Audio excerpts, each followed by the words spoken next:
What do you think of when you hear Battle of the Gods? First off, Battle of the Gods itself sounds pretty epic, but personally it makes me think of like Zeus fighting Hades, and not the fun type of battle that you see in like a Hercules cartoon, but something insane, something epic where Zeus is fighting Hades and the world is at stake. Now take that one step further. Imagine the Greek gods battling the Norse gods, battling the Egyptian gods, battling the Celtic gods.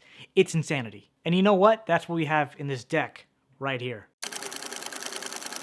What up, crew? I hope you're having a great day. I would like to start off by thanking Max Rendell for sending me these playing cards. They are not in production yet, but he will be launching a Kickstarter for them really soon, so keep your eyes open. And one more thing before we take a deeper dive, make sure to stick around till the end because I'll be giving away one of these decks of playing cards along with 2 of my Canis Lupus decks. High stakes on this one. Let's do it. This deck of playing cards was created by Max and Nicholas Rendell, and it focuses on 2 areas: the elements and cultures. The front and back of the tuck case represent the elements, and going from top down we have air, fire, earth, and water. On the left side of the tuck case, written in the modern English runic, it says Randall, which is the creator's last name. And on the right side of the tuck case, written in Egyptian, it says playing. Now I spent so much time trying to figure out what it says on top of the tuck case, but after doing some research I have found that it was written in Greek as magia, which translates to magic. And then lastly on the bottom, written in Celtic, it says cards. And then also on the bottom you see the manufacturing info, which is manufactured by the United States Playing Card Company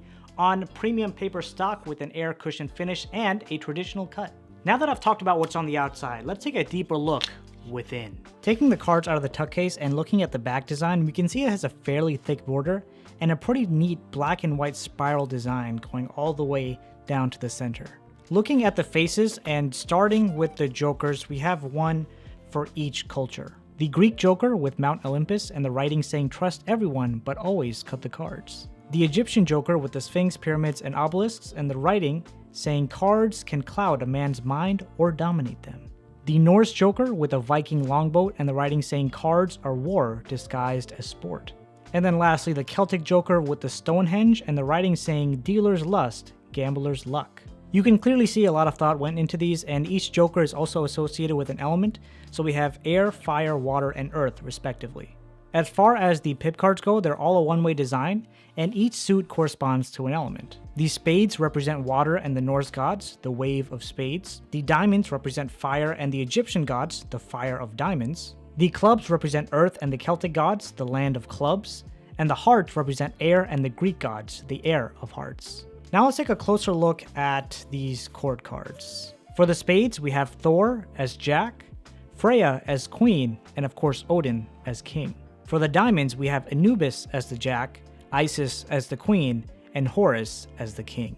So coming over to the Celtic clubs, well, first of all, you're gonna have to excuse my pronunciation because I had no idea how to pronounce these, but we're gonna give it a try. So we have Cernunnos as Jack, Morrigan as Queen, and Dagda as King.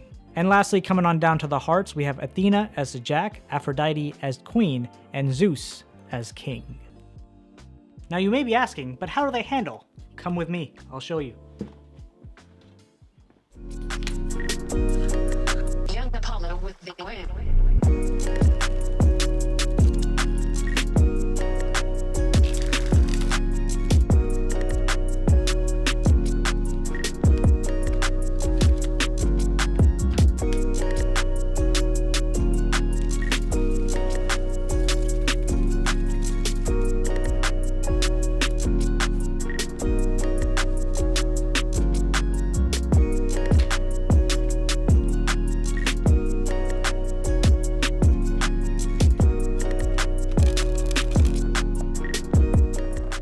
Alright guys, now before we do the giveaway, let me start winding down with my final thoughts. I think they did a good job with the tuck case, but based off of what I've seen on the artwork for the playing cards, they definitely could have made it more detailed and more artistic on the outside. And I think my favorite part about the tuck case itself was how they incorporated the 4 different cultures by using the written languages. I think that was a pretty cool idea.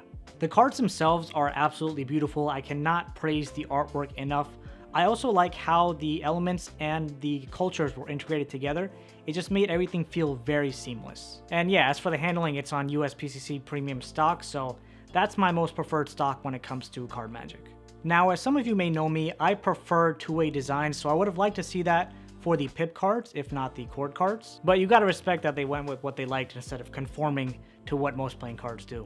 Now it's time for the reason you guys stayed this long in the video, the giveaway. So as I mentioned, I'll be giving away the unreleased deck of Battle of the Gods playing cards and 2 of my Canis Lupus decks. And the reason I'm also giving away the Canis Lupus playing cards because one of my Underground Club members, Nicole, was gracious enough to sponsor 2 decks of playing cards for this giveaway. So a big shout out to her. Alright, so how do you enter this giveaway? Go to the first website linked in the description and sign up for the mailing list, then come back here and comment down below one thing you liked about this deck of playing cards. The giveaway winner will be announced on my community page exactly 1 week from today on December 10th, so make sure to get your entries in on time. Good luck, and I'll see you soon.